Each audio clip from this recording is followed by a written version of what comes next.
grade 3s, hope you're doing well. Let's carry on with our story. We're going to go to chapter 19. Look, cried the centipede, just as they were finishing their meal. Look at that funny, thin, black thing gliding through the water over there. They all swung round to look. There are 2 of them, said Miss Spider. There are lots of them, said the ladybird. What are they? Asked the earthworm, getting worried. They must be some kind of fish, said the old green grasshopper. Perhaps they've come along to say hello. They are sharks, cried the earthworm. I'll bet you anything you like they are sharks, and they've come along to eat us up. What absolute rot, the centipede said, but his voice seemed suddenly to have become a little shaky, and he wasn't laughing. I am positive they are sharks, said the earthworm. I just know they are sharks. And so in actual fact did everybody else, but they were too frightened to admit it. There was a short silence. They all peered down anxiously at the sharks who were cruising slowly round and round the peach. Just assuming that they are sharks, the centipede said, there still can't possibly be any danger if we stay up here.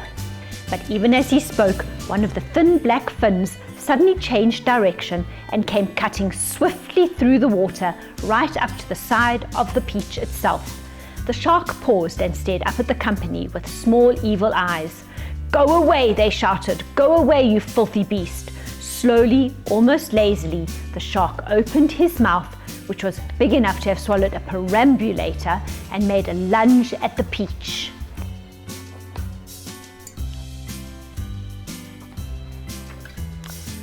They all watched aghast, and now, as though at a signal from the leader, all the other sharks came swimming in towards the peach, and they clustered around it and began to attack it furiously. There must have been 20 or 30 of them at least, all pushing and fighting and lashing their tails and churning the water into a froth. Panic and pandemonium broke out immediately on top of the peach. Oh, we are finished now, cried Miss Spider, wringing her feet. They will eat up the whole peach, and then there'll be nothing left for us to stand on, and they'll start on us. She is right, shouted the ladybird. We are lost forever. Oh, I don't want to be eaten, wailed the earthworm, but they will take me first of all because I'm so fat and juicy and I have no bones. Is there nothing we can do? Asked the ladybird, appealing to James. Surely you can think of a way out of this. Suddenly they were all looking at James. Think, begged Miss Spider. Think, James, think. Come on, said the centipede. Come on, James. There must be something we can do. Their eyes waited upon him, tense, anxious, pathetically hopeful. Chapter 20. There is something that I believe we might try, James Henry Trotter said slowly. I'm not saying it'll work. Tell us, cried the earthworm. Tell us, quick. We'll try anything you say, said the centipede, but hurry, hurry, hurry. Be quiet and let the boy speak, said the ladybird. Go on, James. They all moved a little closer to him. There was a longish pause. Go on, they cried frantically. Go on. And all the time while they were waiting, they could hear the sharks threshing around in the water below them. It was enough to make anyone frantic. Come on, James, the ladybird said, coaxing him. I'm afraid it's no good after all, James murmured, shaking his head. I'm terribly sorry. I forgot. We don't have any string. We'd need hundreds of yards of string to make this work. What sort of string? Asked the old green grasshopper sharply. Any sort, just so long as it's strong. But my dear boy, that's exactly what we do have. We've got all you want. How? Where? The silkworm, cried the old green grasshopper. Didn't you ever notice the silkworm? She's still downstairs. She never moves. She just lies there sleeping all day long, but we can easily wake her up and make her spin. And what about me, may I ask, said Miss Spider. I can spin just as well as any silkworm. What's more, I can spin patterns. Can you make enough between you? Asked James. As much as you want. And quickly? Of course, of course. And would it be strong? The strongest there is. It's as thick as your finger. But why? What are you going to do? I'm going to lift this peach clear out of the water, James announced firmly. You're mad, cried the earthworm. It's our only chance. The boy's crazy. He's joking. Go on, James, the ladybird said gently. How are you going to do it? Skyhooks, I suppose, jeered the centipede. Seagulls, James answered calmly. The place is full of them. Look up there. They all looked up and saw a great mass of seagulls wheeling round and round in the sky. I'm going to take a long silk string, James went on, and I'm going to loop one end of it around a seagull's neck, and then I'm going to tie the other end to the stem of the peach. And there they're getting excited. He pointed to the peach stem, which was standing up like a short, thick mast in the middle of the deck. Then I'm going to get another seagull and do the same thing again. Then another and another. Ridiculous, they shouted. Absurd, poppycock, balderdash, madness. And the old green grasshopper said, how can a few seagulls lift an enormous thing like this up into the air, and all of us as well? It would take hundreds, thousands.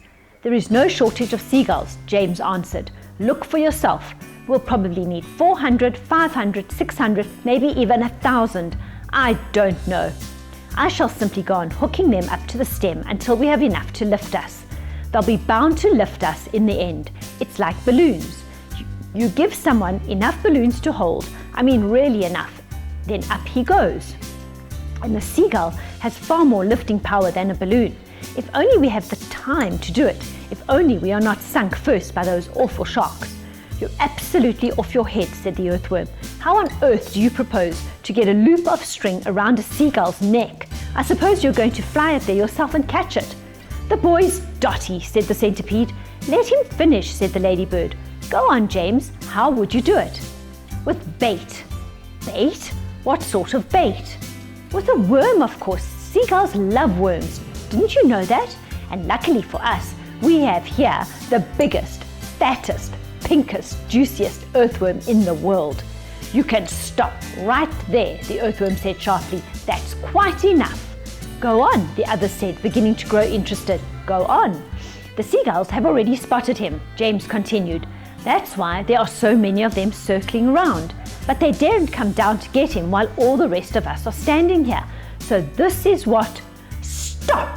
Cried the earthworm. Stop, stop, stop.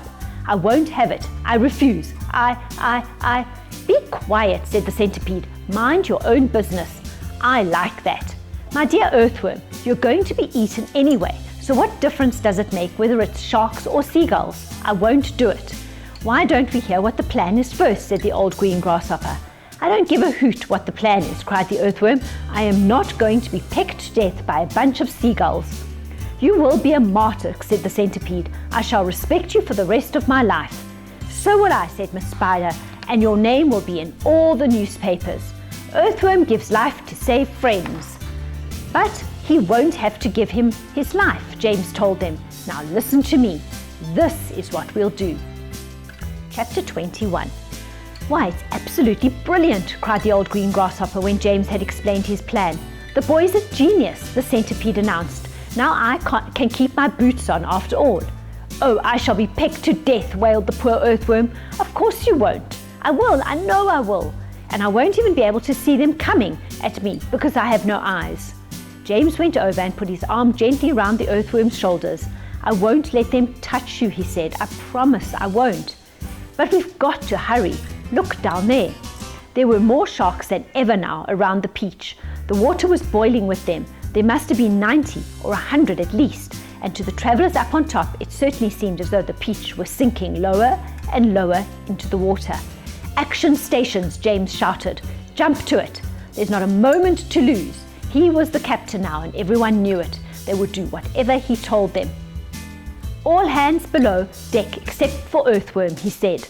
Yes, yes, they said eagerly as they scuttled into the tunnel entrance. Come on, let's hurry. And you, Centipede? James shouted. There's a picture. Hop downstairs and get that silkworm to work at once. Tell her to spin as she's never spun before. Our lives depend on it. And the same applies to you, Miss Spider. Hurry on down. Start spinning. And we're going to stop there and we'll start chapter 22 tomorrow. Hope you enjoyed that, guys. See you just now. Bye.